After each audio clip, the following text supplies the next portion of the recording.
Just point now, baby. Per capita export value, primary. Ministry of Affairs might behave. You have the fortitude or the coolness to stand up and come across here and say that to me, you son of a bitch. Just watch me. He certainly went too far, Mr. Speaker, when I saw him stick his tongue out and emphasis disregard for the spasmodic not in there. The disappointment you also feel is my responsibility. I lost my temper. What is the nature of your thoughts? The word was F-A-R-T.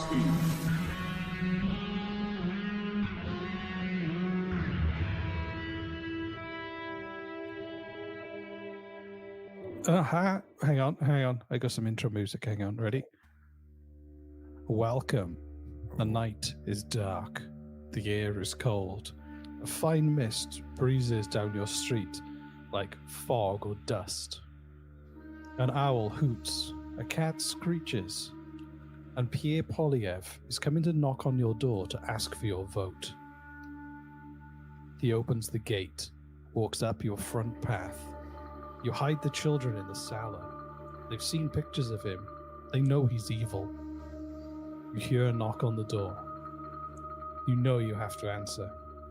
You open the door. His black eyes stare deep into your soul. He says, "Hello, I'm Pierre Polyev, the next Prime Minister of Canada." The color drains out of your face. Your toes grow cold. Your fingernails itch. Your skin crawls. You feel a spider crawling through your hair. He looks deeper into your eyes. "Can I count on your vote?" And then you die. What do you think? That was amazing. Happy Halloween is our Halloween special. I hope you added sound effects into that when I I listened. put music on there already, so there we go. Here's our Halloween special. We need sound effects for it. Bit anticlimactic. And then you die. And then you die. And so Jesse, how are you? Happy I'm Halloween. good. I did a stupid. You remember the last couple episodes, my headphones weren't working with my Focusrite mini solo. It's my And you throw it at the wall in anger. Yeah. It turns out, so there's two inputs. There's a microphone input, and then there's like a place to plug in like a guitar or something. And I've been plugging in my headphones into the guitar output the whole time. I was just like, why aren't these headphones working? And like looking up on the internet for like a fucking hour. And to the point where I was gonna call Focusrite and be like, I've tried everything. And it turns out you didn't. You didn't even try the bare minimum. Yeah, exactly. I literally didn't plug it into the right hole. Gus. It's fine. That's funny. It works great.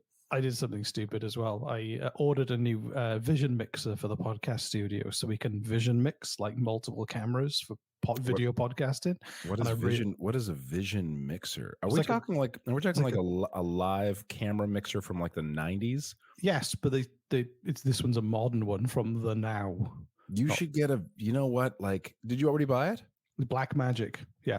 Damn it, man. I got a slightly wrong model and it doesn't do the things I wanted to do, so I got to send it back. We're all doing okay, good. Send it back and get a video toaster.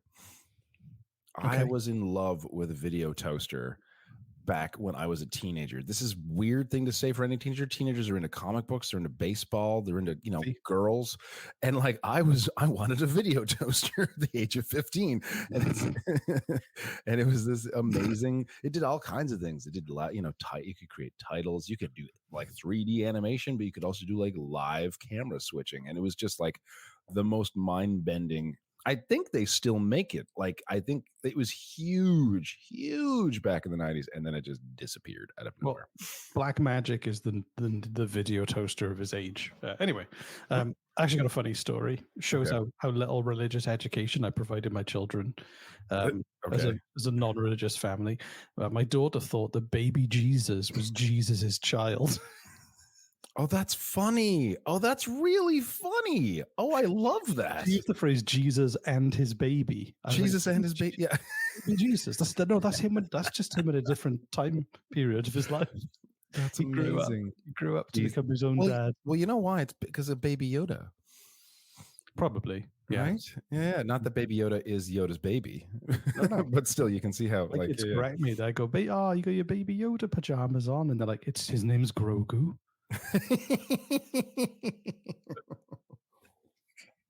There's Jesus and Jesus's baby, And his baby Jesus, and his grandfather, God. So, anyway, but like I just love the fact that baby Jesus is the baby of Jesus's name was Baby Jesus. There's Jesus and Baby Jesus. Like I know exactly. Mecca Jesus. He's my favorite. Mecca Jesus versus Baby Jesus. He turns into a VHS recorder. Just so you can watch old Bible VHS. Press play. Love thy neighbor and fight. Fast rewind setting. Anyway. So this is exciting. We do a Halloween episode every year. Hello, everybody, by the way. Yeah. This is Canadian Politics is Boring. This episode has nothing to do with politics. Maybe maybe a smattering. A smattering of politics. Do we have time to play the recording from your kid? I've been showing my kids pictures of politicians and asking them questions. Right. Do you know who... Wait there. Do you know who this is? Justin? Justin Trudeau? Yeah. Oh, what is he? The president. Prime Minister? Yeah. Do you know him? Yes. Do you think he's a good Prime Minister? Yes. Why? Because he works good. Because he works good. Do you think he's a good Prime Minister? Yeah. Why? Is Canada a nice place to live? It's not. Why isn't Canada a nice place to live? Because Germany's so much better. Germany's better. Next question then. This man doesn't like Justin Trudeau and he wants his job. Does he look like a nice person? No. Why? Because he wants to take his Well, job. that's how it works. Justin Trudeau shouldn't be in power all the time, so this guy wants his job. Do you think his name's Pierre Poilievre. Why is that funny? Pee-pee. Poo-poo. Do you think he'll be a good Prime Minister? No. Why? You don't even know him. Because he's gonna kill him. Look at his face. He looks evil. He looks evil. No, Daddy. One more question then. Would you vote for him to be in charge? No. Why? Because he looks like a goofball. He looks like Bodhi, would you? No. Why? Because he would kill him.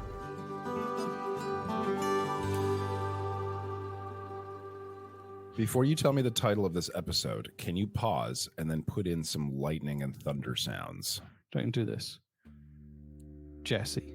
No, that's not the same. We already had that. That's the same thing. Sorry. You need to add some rolling thunder and maybe a cackle from a witch somewhere.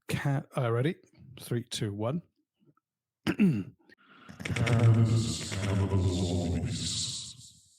Ooh. I did a face then too. I saw your face. For anyone watching YouTube, yeah, all the 3 people watching this on YouTube. It's like when Gomez Adams farts. That was the face I did. Anyway, yep, that's what I thought. So Jesse, Canada's cannibal zombies. Have you ever heard of the Wendigo? I have. I forget what it is though. Some people call it the Wendigo. There's multiple different versions of it. If you Google it, you'll get lots of different pictures. But Wendigo. It's a mythological creature or evil spirit originating from the folklore of Plains and kind of Great Lake indigenous communities, and a lot of other First Nations. So the Wendigo is a malevolent spirit that is sometimes depicted as a creature with kind of human-like characteristics and possesses human beings. And it's said to invoke feelings of insatiable greed and hunger and the desire to cannibalize other humans and the propensity to commit murder for all those who fall under his influence. So essentially, it's kind of like the original zombie story. How is it a zombie, though? Because you get overtaken with an insatiable greed and hunger, and you want to eat people and kill people.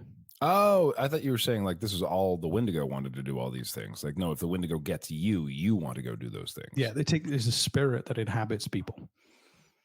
Oh wow. Okay, cool. All right. That's kind of cool. So I found this from an old book, which is interesting. Some of the stories go back hundreds of years. So this isn't just like a story that people tell. There's actual weird things that happened in Canada's history that kind of allude to this phenomenon of this creature. Okay. So it's classed as a supernatural kind of monster who exhibits grotesque physical and behavioral abnormalities and possess great spiritual and physical power. Most of them used to be humans and have transformed irreversibly into this kind of monstrous condition. So, kind of much like those. Was the Wendigo just in Canada, or was it other places in the world? I think it crosses over the border into the US, but it's like an OG Canadian folklore. That's very cool. And there's also when people have tried to come up with more scientific terms, they refer to it as Wendigo psychosis, because there are actual cases of people becoming cannibalistic with an insatiable hunger and murdering people and eating them. Yeah, and people try to refer to. Oh no, it's not actually. Did they try to murder them via eating them? Like they murder them and eat them. Do they kill them and then eat them, or do they kill them by eating them? I don't know, but it's basically like an obsession with eating people, and anyone they can. And so academic literature don't go, it's an evil spirit. They call it Wendigo psychosis in inverted commas. Okay.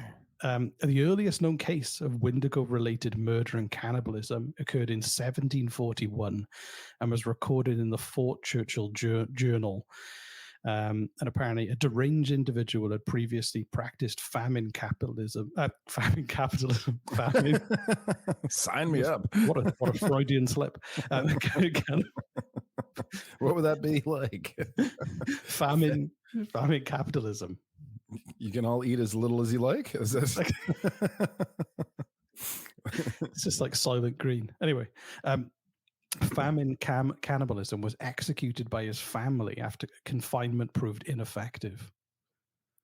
Wow. What? So his own family executed him because he kept trying to eat people and they couldn't contain. The executioner's fears persisted, however, after the death because their superstition leads them to, as far to imagine, people derived of reason stalk about after death and prey upon human flesh even after you've killed them. And then, so you're saying that like he wanted to eat everybody, and his family's like, "No, please don't eat people." And he's like, "Fuck you, family! I'm gonna eat who I like." And so the family's like, "Well, we're gonna kill you." So they killed him. Execute our own family member. Yeah, but then his spirit lived on and started like possessing other family members or nearby neighbors, who then started wanting to eating people. Is this? Well, no, but what happened is I think this part of Canada, like in the winter, like life was harsh. And so you ate people, obviously. But the starvation and famine was like really bad and often happened. Like it was not uncommon. So they were saying that cannibalism was sometimes a way that people would survive, but that would open you up to then become seized by this Wendigo psychosis. Interesting. So we were saying, last winter was really tough. Yes, my uncle died. Yes, we did eat his body. And I really fancy more uncle. Is that kind of thing.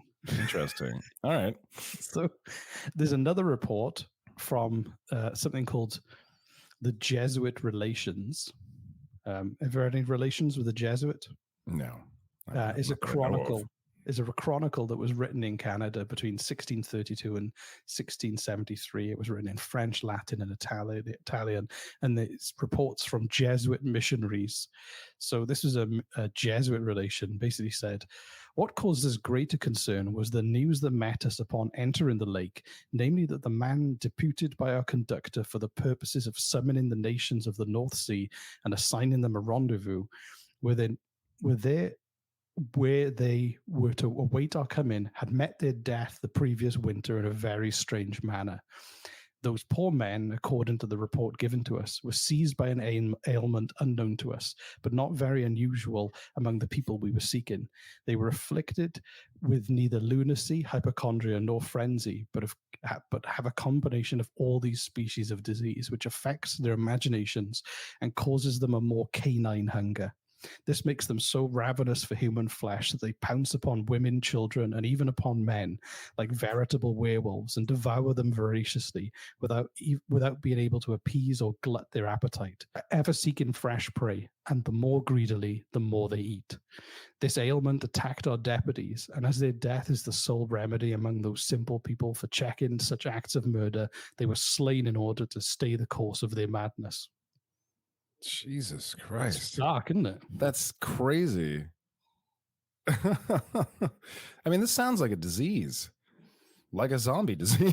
like a zombie disease. Like leaping onto women and children. Like, obviously, like they might be like sexing it up for the Jesuit relations. Sexing it up for Jesuit relations. You know, they might be trying to 1754. They might be trying to. Somebody wants to be the talk of the Vatican, but you know what I mean. It's like. That's kind of scary though, honestly, just thinking about it.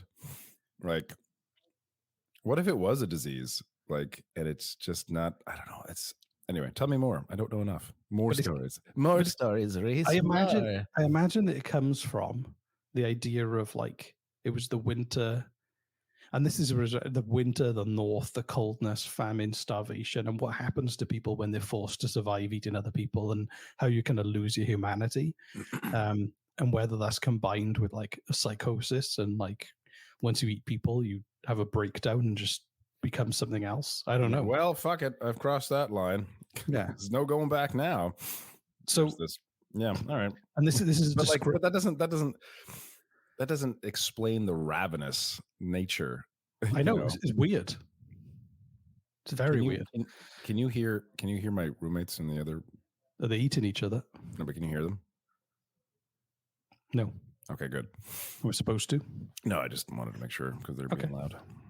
So Basil H. Johnston is a Ojibwe teacher from Ontario and a scholar, and he describes how Wendigos look. If you want to see the Wendigo was gaunt to the point of emaciation.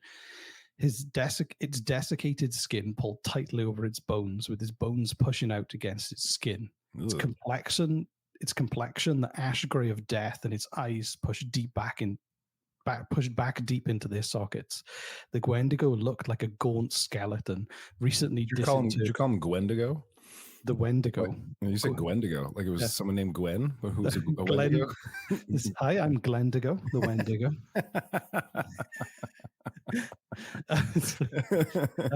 What lips it had were tattered and bloody, unclean and suffering from suppuration of the flesh. The Wendigo gave off a strange and eerie odor of decay and decomposition, and of death and corruption. The Wendigo is seen as the embodiment of gluttony, greed, and excess. Never satisfied after killing and consuming one person, they're constantly in search of their next victim. Dun dun. I did a face. It's a good one. And this is like, it's like terrifying beat poetry. It's like just Now, those stories were from the 1600s and the 1700s. Okay. How far does it go? And that's when they were still burning people at the stake because they were like afraid of witches. Right. But these stories did that actually happen in Canada, by the way? It did, yeah. No, like burning witches at the stake. Oh no, I haven't in America, but I mean they still do it today, probably. All right. Don't joke. Hi, American.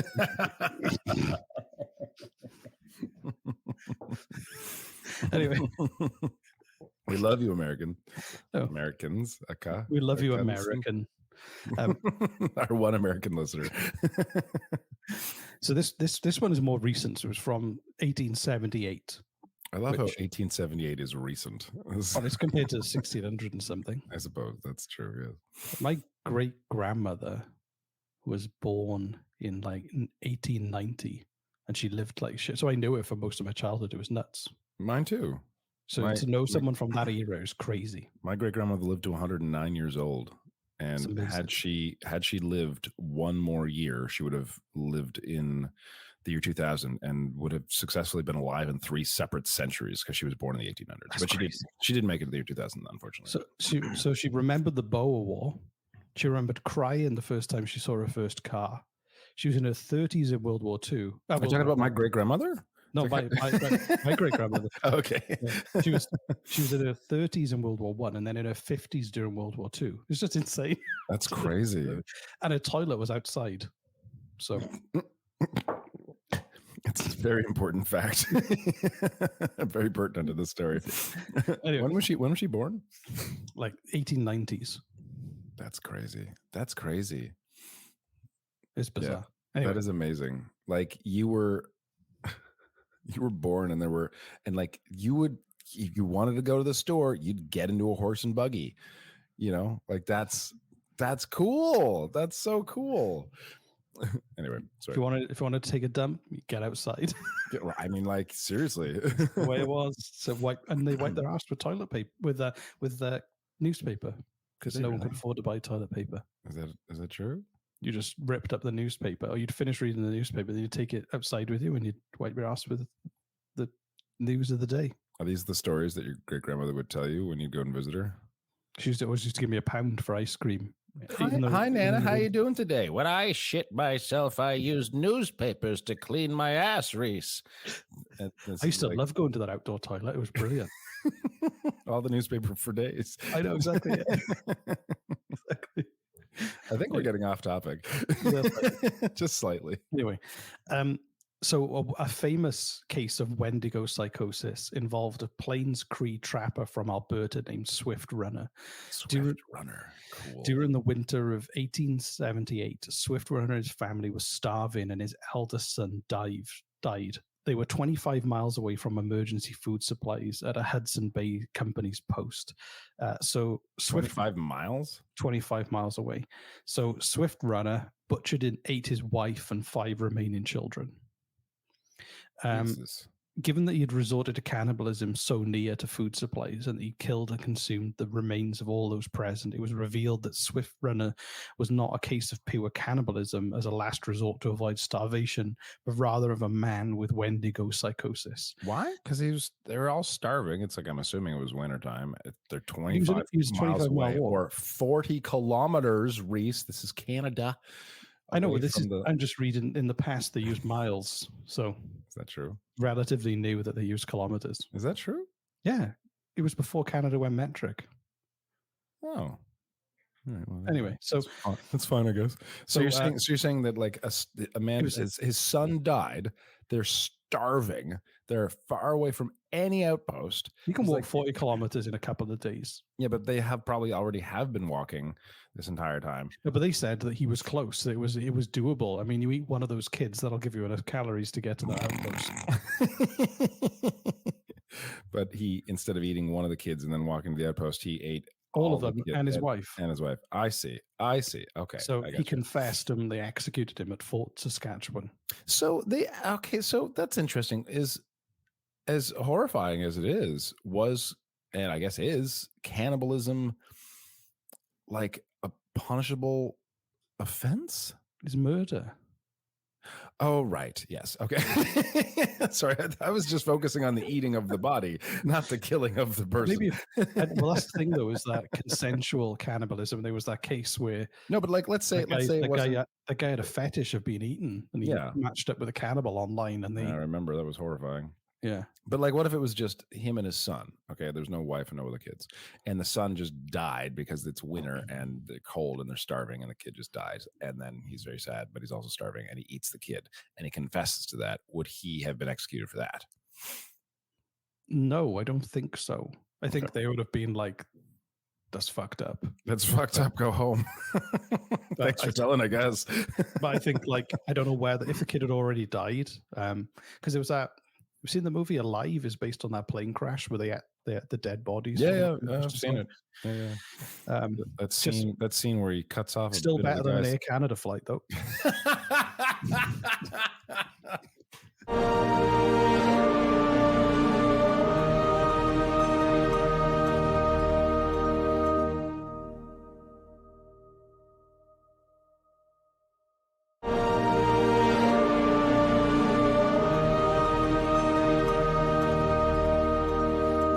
Would you like the chicken, the fish, or the frozen human ass strips? Freshly cut. Exactly. Or the dead Argentinian rugby player. Anyway, which then, and this is my last story, and this is quite a meaty story. This is the story of Jack Fiddler. Okay, that's his act. Okay, cool. Jack Fiddler. That's a cool name. So Jack Fiddler was born and lived in Rupert's Land, which was the Hudson Bay area of around northern Canada, or I guess it would be northern Ontario, northern north of the prairies, that kind of thing, before they kind of drew all the provinces. And back when Canada was still called British North America. And he was a member of a clan called the Sucker Clan, which was an indigenous tribe in the area. Cool. Okay. And this is up where would you around say? the Hudson Bay area. Okay, cool. So bearing in mind, these people had barely any interaction with British or French people at all, or European colonizers. What year was this? This was in the 1830s. Okay. So they might have had some contact, but most people had never really interacted with what was like the Canadian kind of people that were, the Canadian colonies at the time, I guess. I have a request. Okay. For this last story, this last beefy story. All right. Can you put it to some scary music later in post and I will. And tell it in the third person, like you're telling a story instead of reading about it. Like I am saying in the third person. Are you? I'm not reading it in the first person. No. Sorry, like third person. I'm Jack Fiddler. Okay, sorry. No, that's wrong. You're reading it in the third person, but read it in like a fictionalized sort of storytelling, is what I meant. And I came out wrong. Okay. Can I just read it? Without these layers. I mean, I guess. Yeah, okay. I suppose. I don't know. I'm just trying to spice up our Halloween episode, Reese. Do you want me to tell it? We already talked about multiple children being eaten, so that's true. No. It's been great. It's been great. Spicy. I want to. It's such a good episode that I want to up the ante. I want to keep it going. It's not because it's a bad episode. It's such a good episode. You want to make it as hard as possible for me to finish it. Yes. Good. You're doing so well. That's my contribution. Let's sabotage this. So Jack Fiddler took 5 wives because at the time, and he had 13 children, polygamy was common, and that often what happened was young men would die out hunting. You are telling it in a fictionalized sort of story. What am I talking about? What was I? I don't know what the hell you're doing. I don't know what I was thinking. I think we're just like you're reading and yeah, no, you are. All right, never mind. Fuck it, keep going. Don't mind me and my weird ass mind. Polygamy, the death rate among men was so high that polygamy made sense. So you lose your husband, you just join another family. The death rate amongst men was so high. Young men, yeah. Why? Fighting, hunting, being out in the wild. I guess. So, right. And you wanted to have as many chances of reproducing as possible. No, but also you just join families together. So you'd have he would marry there was a woman who maybe had 3 kids, and she'd join his family, so they could share resources. Oh right, yeah, that makes sense. It would have been hard to be a single mother in Rupert's Land in the 1830s. Yes, agreed. Yeah. Yeah. Anyway, so like his father before him, Jack was a famous shaman, and he had the ability to conjure animals and protect his people from spells. That was the legend around him. All right, that's kind of cool. And apparently he had the ability to defeat the Wendigo. The spirit would possess people during periods of famine and disease. And apparently in his lifetime, Jack Fiddler claimed to have defeated 14 Wendigos. Wow. Some of them were rumored to have been sent against his people by enemy shamans, and he defeated them. Jack was also usually asked by family members to kill very sick loved ones before they turned Wendigo. Aww. And in some cases, the person themselves would ask to be euthanized before they could be taken by the Wendigo and have their rights read to them. And Fiddler's own brother, a guy called Peter Flett, was killed after turning Wendigo when the food ran out on a trading expedition. So I think this was he was a shaman, would be like a doctor as well as many other things. And I think there's an element of euthanizing the very ill people in the community to save them from a prolonged, horrible death. Wow. Okay. This is getting very dark. It's Halloween. It's Halloween. Like, what do you want me to do? It's Halloween. Not like spooky dark. This is getting like depressing. so bearing in mind that Jack was, this Wendigo psychosis was obviously a thing that did happen. He would protect people from them or stop people from becoming Wendigos. That was his job. That's very cool. But what happened was oh God, he was about to clash with the colonial people who were arriving in Canada and taking over. So in 1907, 2 members of the Northwest Mounted Police that were visiting the area heard of Jack Fiddler's powers against the Wendigo. Part of the RCMP heard about this? Heard that this guy was able to kill Wendigos and that he was like euthanizing people. So they wanted to introduce Canadian law to the North. So like this guy, he's got tons of wives, kids all over the place. He kills indiscriminately. Why doesn't he? Kills cannibalistic monsters. We should probably check in on him. All right. So the Mounties went to the camp at Deer Lake and they arrested Jack and his brother Joseph for murder. For all the euthanization they were doing? And yes. And also forced everyone to give up any extra wives. They had to pick one, like out of all their wives, go pick your favorite one. The rest, no. Wow. And this is the first time a lot of that, the sucker people had ever even met a white person, was them coming in with guns on like a shiny horse and saying, hey, yo, we're arresting you two, the ones who are protecting your village from evil spirits. And by the way, you're only allowed to have sex with one person from now on. Or we'll come back and shoot you. We'll come back and shoot you, pretty much. Okay. So this then caused a stir across Canada, and there were like tons of headlines about murder and devil worship going on in this clan, in this area. So people were like desperate to see Jack and his brother Joseph convicted of murder and to like do everything they could to. Why his brother? Because his brother was also a shaman as well. Okay. So they were determined to kind of, the police conducting the trial wanted to be famous and they thought it'd be good for their careers, but also everyone was like, devil worshippers in the North, we need to end this. So, right.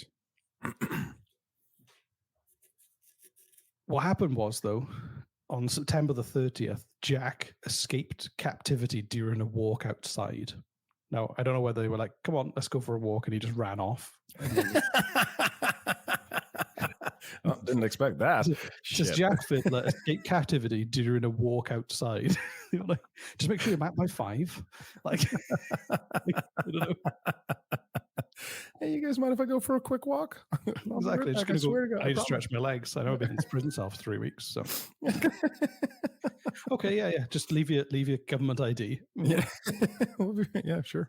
No worries. But anyway, sadly, he then decided he escaped, and then he just hung himself. He killed himself. No. Oh no! Oh, that's very sad. What about his brother? His brother went to trial. So they went to trial, and there was an eyewitness called Angus Ray who testified that one of the tribespeople, one of the people in his community were killed while in deep pain and incurably sick, according to the custom, and they didn't even know that Canadian law existed at the time. So they were just doing what they'd done for centuries. Right. They had no idea what the law was in Canada, so it wasn't their fault. So they were pressed on the issue of the Wendigo, and they said it was a belief amongst his people, and people were just desperate to prevent the Wendigos. However, people kind of testified against them. Some missionaries actually plead in favor of Joseph, and some of the Hudson Bay Company traders did as well. But eventually, he was convicted and sentenced to death by the magistrate. And they tried to appeal. However, they successfully appealed the execution 3 days after his death. From his execution. They did. Sorry, say this again. They successfully appealed Yeah. his execution. 3 days after after he was executed. He was executed. He was executed. So he didn't die from an illness. No, that was an eyewitness describing that he'd helped someone with an illness. Oh, okay, I see. So yeah. Oh, wow. So they killed him, and then they appealed his execution 3 days after they successfully. Successfully appealed his execution 3 days after he was executed. Fucking Jesus. So that was 1909. So they were some of Canada's most successful Wendigo hunters and killers. So what happened in their village? Did the Wendigos appear after based on history, I think the life got worse and worse for Indigenous people as their lives and way of life were, kind of. I meant very specifically their village. I didn't mean I don't know. I don't know what happened to them. He's the protector of to make sure Wendigos don't come to the village, and suddenly he's carted off, and then he dies. I know, and then like a ton of Wendigos then turn up. So that's what I'm wondering. But that's a very sad story, Reese. So I think it's became, and now I think that area is called Deer Lake First Station, which is in Northern Ontario. Okay. And yes, so it's is a crazy story, but also the fact that like this was part of their belief and everything, and then Western ideals kind of clashed with it. But I do find the whole Wendigo thing quite creepy. It's very creepy, but like a lot of the stories that you were telling were very depressing. It was spooky. They were horrible. It's Halloween. The concept of Wendigo is very creepy. I'll give you that. Yeah, I mean, I don't know. What do you want me to say? It's just gruesome and spooky. Yet I mean, like that last story. Like, oh, this is a big one. This is my last beefy story, and it was just so sad. It was just. Anyway, I think that the key thing for me with this is that it's a really fascinating. Someone needs to make a horror movie based on this. I think they have. I'm pretty Someone needs to make a horror movie I've heard of out of this. Wendigo. It's a good. Imagine seeing a period zombie film set in this era amongst these tribes. Wendigo. 2011. 2001 as well. There was another one. It's wow. It's got a IMDb rating of 9.7 out of 10. That's good. That's amazing. Yeah. There's another one with a 3.9 out of 10 rating called The Wendigo. After a social media star disappears in the woods of North Carolina, his friends are set out to figure out what happened to him. Ignoring the legend of the cursed land was only their first mistake. Oh, there's one in 2022 as well. That was 2022. That's the one I'm looking at. Oh, not the 2001. Yeah. No, the 2001 looks horrible. Oh my! The 2022 is got a 3.9 rating. Yeah. It looks like kind of a Blair Witch style thing. It does. The quote is, "It devours from within." That would just mean you'd eat yourself from within. I haven't got a mouth inside. Thank God. Yeah. All right. Well, that was fun. Thanks, Reese. Do you feel spooky and scared? Spooky and scared. Did you shit in your pants? Every 10 seconds. If you don't shit your pants every 10 seconds, listen to this podcast, we'll give you 10% off any t-shirt in our store. That should be the thing. That's great. Yeah. And if you got shit on your t-shirt, we'll give you 15. Just make sure you mail us the evidence. Oh God, yeah, it's straight to Reese's house. Fucking Jesus Christ, Reese. I'm really glad our audience listens, but doesn't actually do what we tell them. I told you about. I did have some fans turn up at my house. Remember that? That was very funny. I don't think we talked about that on you, did we? You put it on social media. Did I? Yeah. No, I put it on the Patreon. No, and also Twitter. Did or Instagram. It was Instagram. Yeah. Was it? Okay. Yeah. Well, anyway, so Reese sent me a text saying fans have finally showed up at my house, for fuck's sake. And I was like, what? And then he sent me a photo of 3 stand-up oscillating fans just on his deck. And I'm like, oh my God. And he was like, he waited hours for me to respond. just waiting. And I took a picture, I showed it to my wife. She was like, that's awful. That's not funny. That's terrible. And I was like, yeah, it's the worst. Yeah, I know. What's this? And she's like, you're going to send it to Jesse, aren't you? I was like, yeah. And then she said, "Did he reply?" I was like, "No, he's asleep, but I'll wait a few hours. It's gonna be great." And then you did reply, and you tried calling me, and I went, "See, I told you." Look.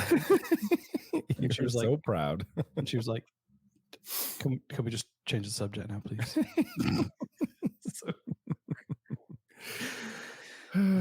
Well, that was a fun Halloween episode. Well, have a good night and Halloween tonight. Happy Halloween, everybody. If there's no risk of Wendigos because you'll all be feasting on candy. And Halloween's on a Tuesday this year, which sucks. Why? Well, it's because you want it to be on a weekend for partying and staying out late and eating way too much candy. Jesse, you don't have a real job. You do that anyway. That's true. Your Tuesday is no different from your Friday or your Saturday. I'm thinking of other people, Reese. Press the music. Sorry. We could have a creepy outro. People with normal lives. Yeah. Exactly. Yeah, I know it is bad for them. But for you, there's no difference. There's no difference. No. I emailed you this morning to record this, and then you woke up at 3 p.m. Yeah, it was great. Actually, I got up and walked the dog, and you texted me at 6 o'clock this morning. I was like, Jesse isn't up at 6. He just hasn't been to bed yet. That is true. And I've already walked my dog and made lunch for 4 children. You like doing things, though. You're a doer. You get up and do shit. And you're a don'ter. So I have to teach you the ways of lethargy, my friend. It's so... I feel like you've got like low blood iron or something. You have enough fruit and veg? Together we shall become one normal human being. I'm going to give you a blood transfusion from my blood. Thanks, Reese. No. I'll turn into a Wendigo. Or worse, Welsh. Yeah, exactly. A Welsh. At least you won't get sick anymore. That'd be good. A Welsh to go. A Welsh to go. Yeah. Glendigo. Glendigo.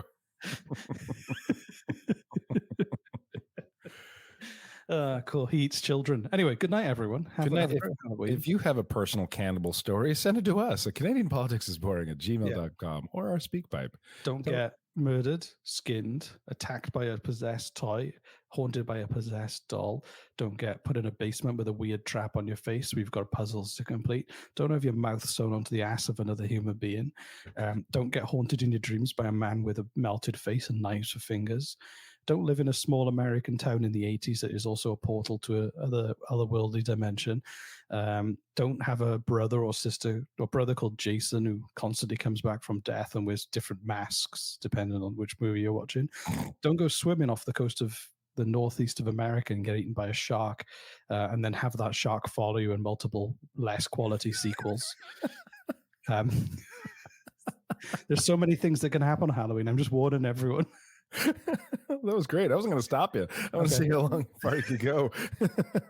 That was great. Don't launch a new startup in the 80s in New York that traps ghosts using high-tech nuclear equipment that is semi-legal. No, I think you should do that one. If we have an onslaught of new ghosts in the city, someone should become the Ghostbusters. Come on now. They should. God, I love those films. They're so good, right? Yeah. Okay, well, should we go? Yeah. Should we make it a thing? I should go. I'm probably going to go home now. Oh, okay. Yeah. I'm going to go take a nap. And bye.